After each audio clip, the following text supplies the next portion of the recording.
नमस्कार साथियों, अभी एक वीडियो निकल कर आ रहा है प्रज्ञा मिश्रा का, जिसका टाइटल है मोदी कैबिनेट से इस्तीफा देंगे चिराग पासवान।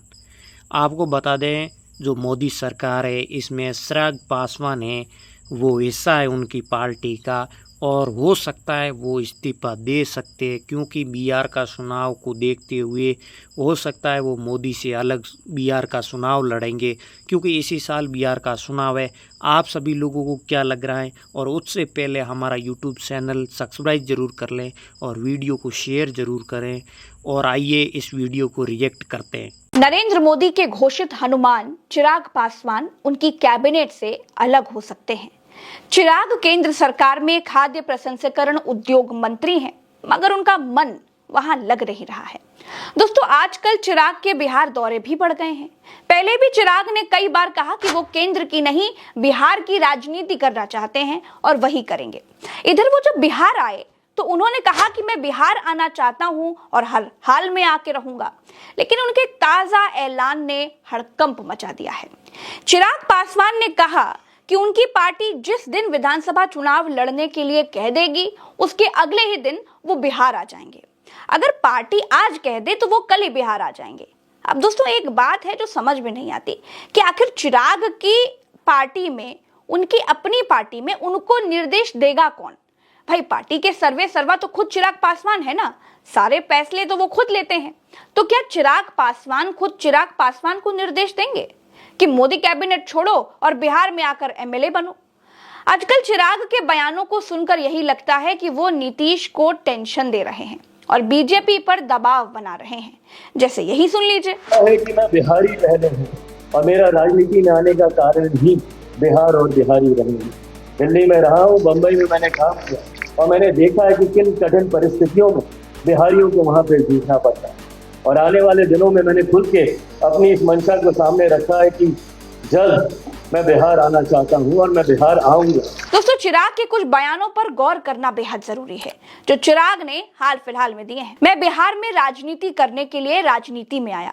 मेरे पिता ने बिहार के लिए खूब काम किया। मैं बिहार आना चाहता हूँ और आऊंगा। पार्टी जिस दिन कहेगी मैं विधानसभा चुनाव लड़ूंगा। अगर पार्टी आज कह दे तो मैं कल बिहार आ जाऊंगा। विजय शाह मेरी पार्टी में होता तो मैं फौरन निकाल देता। बिहार से युवाओं का पलायन रोकना है। एलजेपी आर बिहार में 40 से 50 सीटों पर प्रत्याशी उतारेगी। हम यूपी में भी संगठन को मजबूत करेंगे। दोस्तों, चिराग पासवान दुसाध जाति से आते हैं, जो बिहार में करीब 5% से ज्यादा है। बीजेपी जानती है कि पशुपति पारस पहले ही साथ छोड़ चुके हैं। ऐसे में चिराग को खोने का रिस्क मोदी और शाह लेंगे नहीं। दूसरी तरफ नीतीश हैं, जो दूध के जले हैं। 2020 में चिराग ने ही जेडीयू को झटका दिया था। नीतीश की पार्टी 43 सीटों पर सिमट गई थी। ऐसे में नीतीश और चिराग के रिश्ते कैसे हैं, ये आप खुद समझ सकते हैं। दरअसल बिहार में नीतीश कुमार, जीतन राम मांझी और उपेंद्र कुशवाहा को लगता है कि बीजेपी चिराग को सबसे ज्यादा अहमियत दे रही है। और जिस तरह से चिराग के बयान हैं, वो देख करके लगता है कि चिराग को कहीं ना कहीं से तो मजबूत आश्वासन मिला हुआ है, क्योंकि अपने बयान में उन्होंने ये भी कहा कि उन्होंने अपनी मंशा बता दी है। किसको बताई है, ये उन्होंने नहीं बताया। चिराग की पार्टी के कई नेता चिराग को मुख्यमंत्री बनाने की मांग कर रहे हैं। चिराग के पोस्टर भी पटना में लग चुके हैं, जिसमें बिहार में उनका स्वागत करने और बिहार का भविष्य बनाने की कोशिश की गई है। उस पोस्टर से भी नीतीश घबराए हुए हैं। नीतीश को लग रहा है कि बीजेपी चिराग का इस्तेमाल करके उनको कुर्सी से हटा सकती है। चिराग के जीजा अरुण भारती भी कह चुके हैं कि चिराग पासवान को बिहार में बड़ी जिम्मेदारी मिलनी चाहिए। अब बड़ी जिम्मेदारी सिर्फ विधायक बनना तो है नहीं। जाहिर है कि चिराग की नजर कुर्सी पर है और वो कुर्सी नीतीश कुमार के पास है अभी। दरअसल बीजेपी को चिराग में फायदा नजर आ रहा है। चिराग को आगे करके वो दलितों को साधेगी और इसका फायदा यूपी के चुनाव में भी लेने की कोशिश करेगी। एक युवा दलित नेता को आगे करके बीजेपी विरोधियों को पस्त करना चाहती है और इसका फायदा कई राज्यों में भी लेने की कोशिश है। दोस्तों, बीजेपी जानती है कि 2024 में दलितों की नाराजगी ने उनका नुकसान किया और अब कोई रिस्क लेना ठीक नहीं होगा। और यही वजह है कि चिराग के मुद्दे पर बीजेपी खुलकर नहीं बोल रही है।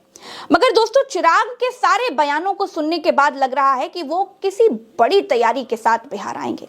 अब चिराग पासवान बिहार में आएंगे तो बीजेपी कितनी सीटें देगी लड़ने को, चिराग खुद किस सीट से लड़ेंगे, ये सब भी पता चल ही जाएगा।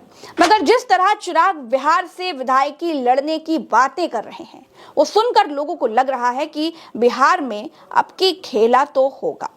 अब नीतीश बाबू चिराग की काट कैसे निकालेंगे, ये खुद उनके लिए बड़ा सवाल है। लेकिन ये तय है कि बिहार चुनाव में चिराग पासवान हैरान जरूर करने वाले हैं। आज के इस वीडियो में मेरा साथ फिलहाल इतना ही। चैनल को सब्सक्राइब कीजिएगा, वीडियो को शेयर करके कमेंट में अपनी राय बताइएगा।